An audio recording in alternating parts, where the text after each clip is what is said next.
guys, day 3, another day in paradise.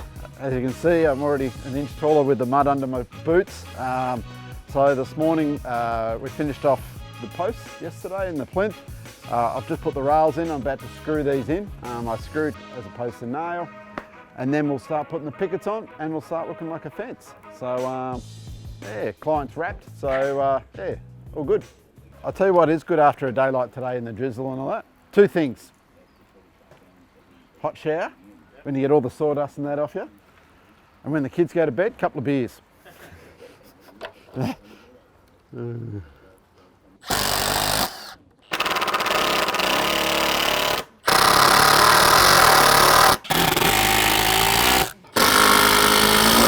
guys, what I'm doing here is where you make the joins, you know, put your rails in and your plinth butted in against the post, etc. I just use the no more's gaps to, it's not a structural thing, it's just an aesthetic, just closes where the joins are to give it a really nice finish. So this doesn't take long, and it's best to do it now before the pickets go, and then I'll start putting the pickets on. And once you work, the pickets don't take long. Nearly the same colour as your shoes, mate. Yeah, I know, I have to wipe them up there. So imagine you want, not stored away. This only takes about 10 minutes or so, then we'll start doing the pickets.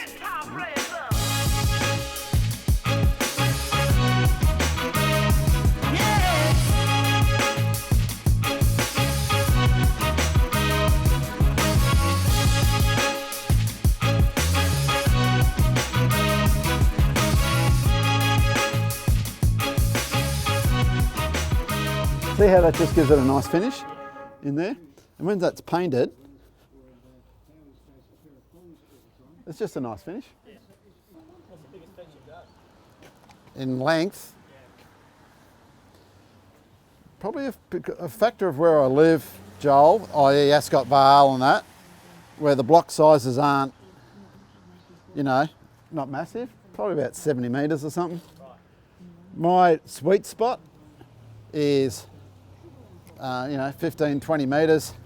I'm in and out in a couple of days. If you've got good access and you know, good delivery spot and all that, 20 metres a day is not too bad. You can do that.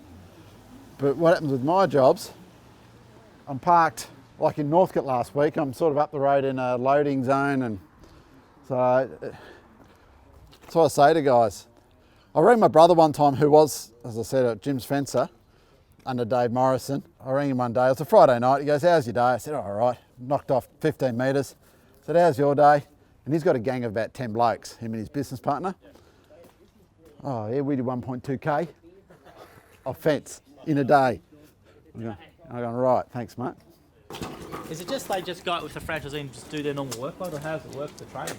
Yeah, well, basically, yes, you're right. So you're with, say, the training they're going to get, and some guys understand it and get it when they're coming on, before they're coming on board. Other guys don't. So, and they think, oh, they're going to learn everything in 8 weeks. But as I say, it's dictated by what the trainer has on and booked and all that. What we try and do is, by the time you come out of your week, 8 weeks, you got your bread and butter. Your bread and butter being your timber paling, colour bond. And if, say for instance, if Evan had, this doesn't happen, but say if he had 8 weeks of timber paling, and we're getting halfway through or 2/3 of the way through, and they hadn't done a colour bond on it, I ring a couple of the other guys, right, who's got a colour bond job, just so they give the basics. And the other thing I do is when, for whatever reason, a guy hasn't done one of the bread and butter things, I'll give him my labour for nothing, and I'll teach them on site when they come up to do one, which I've done a couple of times. So I'll go and build a colour bond job with them for a couple of days, my labour nothing, and teach them on site. So what we're doing is we're doing 3 down and then across. So what I'm trying to do is work out, okay, that's my lowest one, which is 900. My highest one will be like that. when you go to quote that, you guys literally come out and you discuss it, or you reference this fence, or how do you? I mean, you talk about it, he goes, what can I do? I said, oh, well, you can go straight across.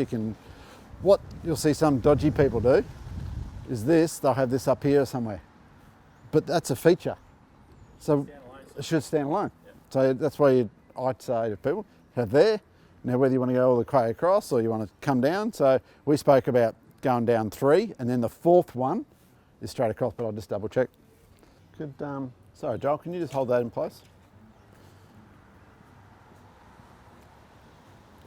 So all I'm doing here is measuring it and working out roughly the space between each picket. Yep. In that little bag, I've got all little offcuts that are 19, 20, 21, 22, 23 mil, yep. And you just use a chock. Right. So it's just then a matter of working out. So you roughly use the width of the picket, give or take. So I might start 3860 divided by 20, sorry, minus 20, it's 3840 divided by 88, let's say 88. So 41 times by 93.5, 3833. So basically 25 mil gets me within 1.5 mil. Just, it gets me close enough. So if I go 41 pickets times by 93.5, 3833, perfect. So basically 25. Sorry, I was looking for my number. So what you do is you start at each end and work towards the middle. Yep. And that way, so you're not going to the end and go, ooh, that doesn't work. You can play with it a bit.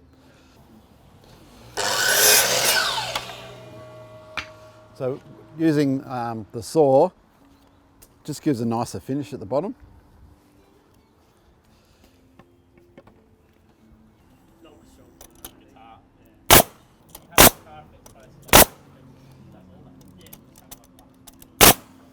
So I'm just, so they're the 2 M ones, and now the next 2 pickets are going to be 48 mil less, and then the next one 48 mil less, and then it's the 900s all the way across. And what I did with this one, to my advantage, the ones that are on the bottom, the low ones, they're all 900. Right. And that's 90 centimetres. Yep. So I don't have to cut them. That's what you buy them in. Less minus 48. Little things make a big difference. So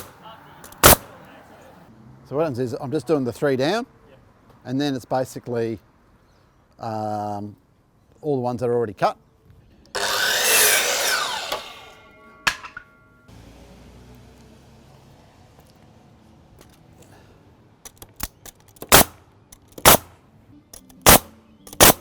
Six on, 41, so 35 times 93.5,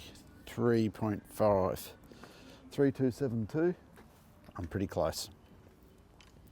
See, I'm just working backwards, like to do, do, do, do, do, do, do. And sometimes with the pickets they can be a bit average, but unfortunately there's nothing you can do about it. So basically what we do now, see how these are all, no, you just go, Too. And just basically it's just a matter of remeasuring.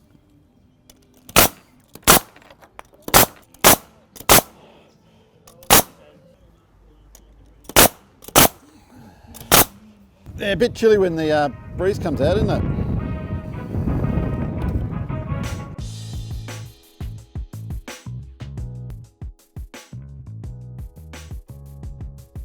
See how I'm coming in, so it gives me flexibility. Yeah. Because the eye, if I keep going and I get to the end and go... Yeah.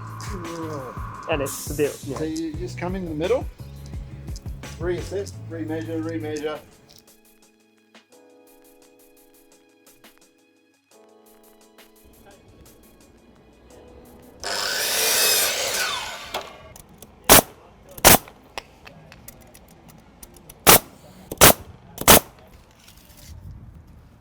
Don't get yourself too dirty.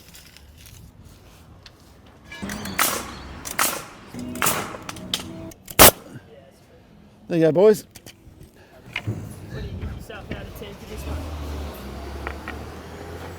I do love myself. No, it's a good one. It would be better if it wasn't all this crap over it, so I just want to give it a bit of a hose just to, yeah.